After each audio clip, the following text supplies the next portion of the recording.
Here it is. That pursuant to Standing Order 1083A6, the committee undertake a study of the changes that need to be made in the implementation of the electoral process and the application of the Canada Elections Act in order to prevent the failures and breaches that occurred during the 45th general election, and that this study include, but not be limited to, the incidents that have already been made public, provided that, in the order listed, the committee invite the following witnesses to testify for a period of 2 hours per block of witnesses. A.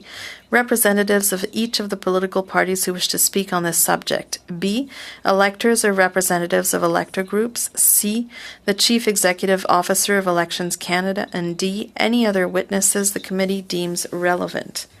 That the committee report its recommendations, observations to the House. There's a typo there. That the committee report its observations and recommendations to the House. Thank you so much. I saw Mr. Fergus, then Mr. Calkins. No, please. Sorry, Mr. Calkins. Thank you, Chair, and I want to thank my colleague from the Bloc Québécois for moving this motion. I certainly, from my first glance at the text, understand what the intent is here. I will be supporting this motion, Mr. Chair, and I'm just wondering if my colleague who moved the motion could give us any information about what her expected timeline is, or if she would like to have a date for this recommendation to be sent back to the House. Does she have some deadlines or I would just like to get a sense from her of the timeline that she would like to have this done in. Évidemment, l'agenda dépendra. Well, of course, the timeline will depend on the availability of the witnesses. I think the CEO of Elections Canada is an essential witness, but if we can send an invitation in the next few meetings, in terms of the rest of the timeline, then it will depend on the availability of the witnesses. And it's, of course, up to each party to decide if they want to send a representative. So there is a portion of this that is that I don't know yet when it comes to establishing the timeline. And if I can add something, if the committee votes in favor of the motion, we can ask our analysts to start working on this over the summer. I can see them smiling. And so they could work on it so that we're ready to go in the fall. If I may, and it's just about how then we would go forward. Subsection B, electors or representatives of elector groups. That seems to encompass a lot of Canadians, whereas the rest of the representatives of political parties and the chief electoral officer is very specific. This is very broad, and I don't know how we would interpret that in terms of timing and witnesses and having an estimate of what that looks like. And who will the clerk will invite? Effectivement, c'est qu'on a certaines idées en tête Yes, well, we had some ideas in mind when we drafted the motion, but we didn't want to limit ourselves because there may be incidents that happen during the campaign that we are unaware of as to now. But I'm thinking, for example, of Indigenous communities that were not able to vote in some ridings because the voting places were closed. So once this is announced, interested parties could contact us and then we could decide. But obviously, this part of the study would last 2 hours. So if there are 1, 2, or 3 or 4 groups present, that would be enough to fill up the 2 hours.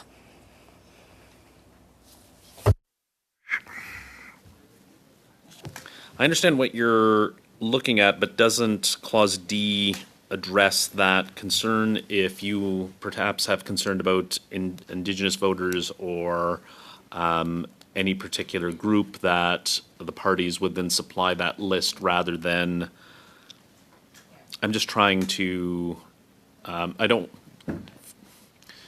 not leave it too vague for the clerk to have to try to interpret what this looks like, and in terms of a timeline, what are we looking at? Effectivement, je pense que la portion D Yes, indeed. I think subsection D does include what we had in mind for B. So I would definitely welcome an amendment, because the committee's intention would be known through our discussions. Madame Kayabaga? Thank you, Chair. I wanted to actually move an amendment to her motion. So it reads as that pursuant to Standing Order 108.3 AV, the committee undertake a study of the changes that need to be made in the implementation and interpretation of the electoral process and the application of the Canada Elections Act when casting a ballot in a federal election, and that this study include, but not limited to, the incidents that have already been made public, provided that in the order listed to the committee invite the following witnesses.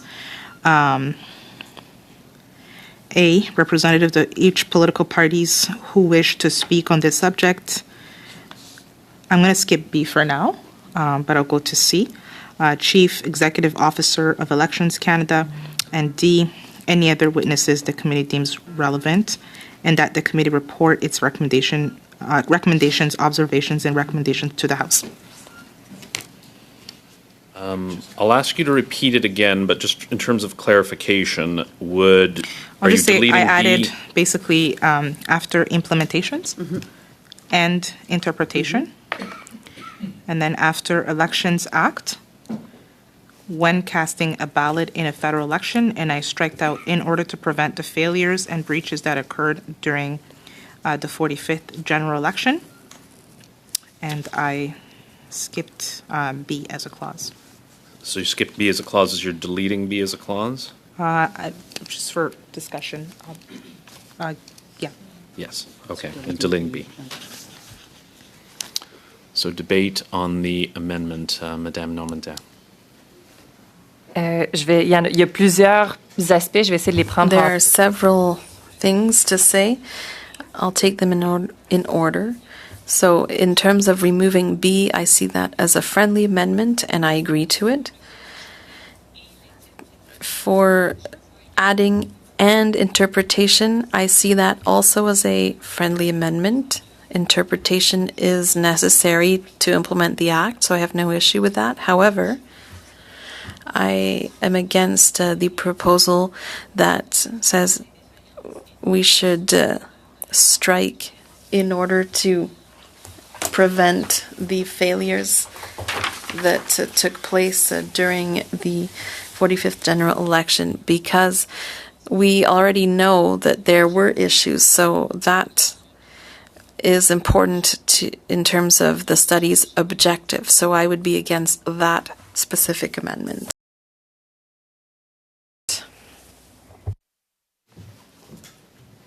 Mr. Calkins? Oh, sorry.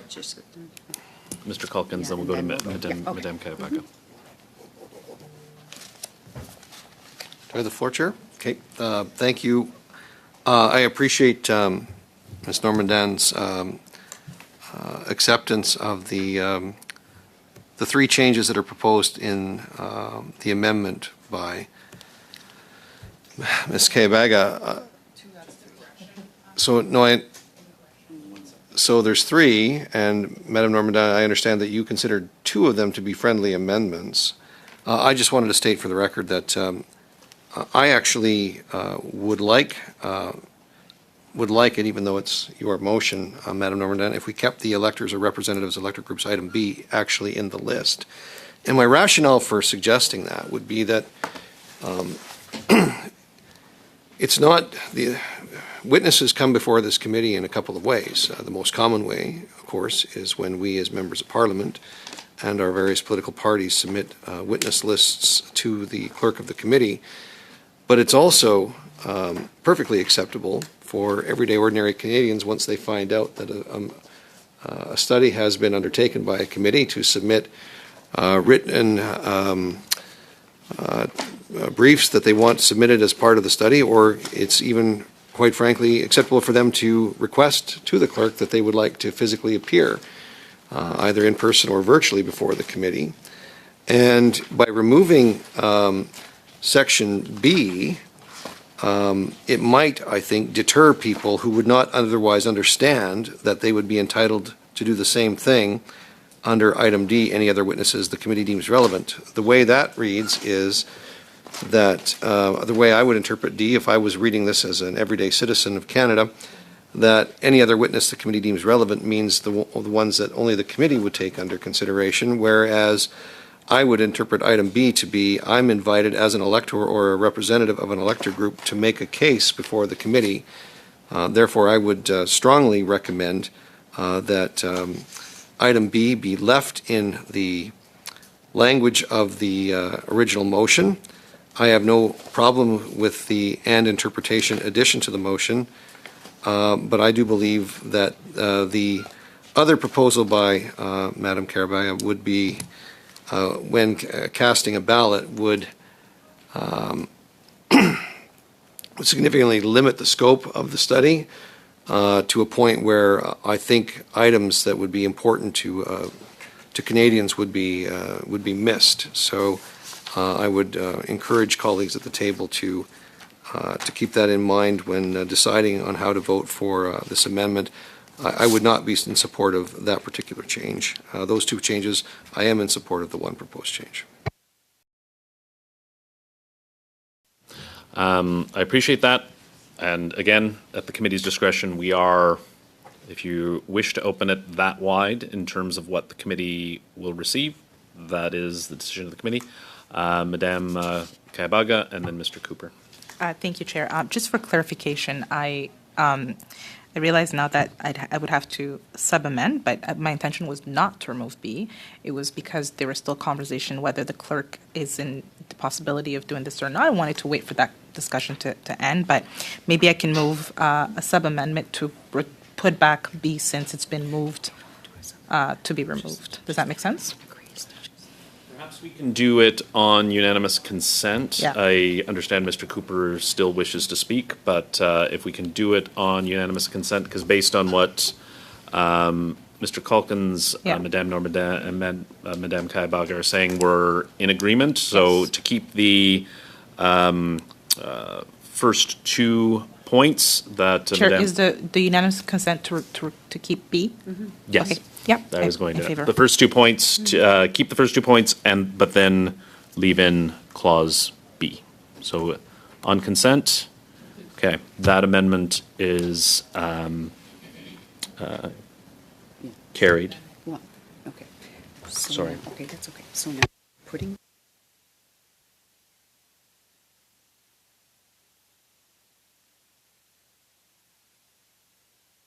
Mr. Cooper, you wish to speak to the amendment? You're good for now? okay. So Excellent. we have to vote on the amendment. We'll vote on the amendment. All those in favor of the amendment? Or sorry, Madame Normandin, you wish to speak? Excellent. Sorry, please go ahead. En fait, j'ai juste simplement besoin de clarifier. I just need a clarification. What are we voting on? Because the amendment is in 2 parts. So are we voting on the amendment as a whole? If that is the case, I would suggest that we divide it into 2 and then vote on each section of the amendment. So the amendment aims to add "and" the interpretation, and then eliminate one section and replace it with something else. So there are 2 sections to the amendment. this all at once. I don't know in terms of, Madame Kaibaga, could you reread the amendment, or reread the motion as amended, please? Okay, yep. The full text? Yes, please. Okay. That pursuant to Standing Order 108, 3AV, the committee undertake a study of the changes that need to be made in the implementation and interpretation of the electoral process and the application of the Canada Elections Act when casting a ballot in a federal election in order to prevent the failures and breaches that occurred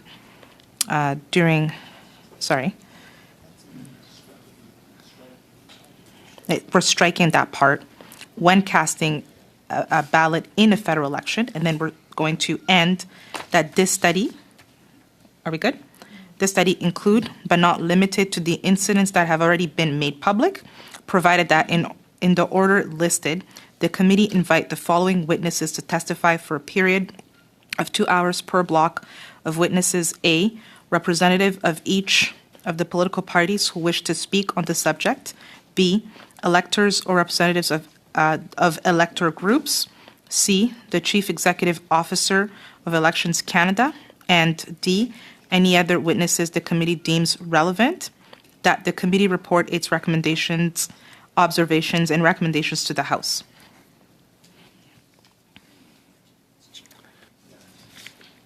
It's just one point, just clarification, is the Chief Electoral Officer? Chief Executive. Chief Electoral, yeah, I Officer. think it's just a translation Yeah. issue, but not a problem. Okay. Mr. Trigger, any further debate on the subject?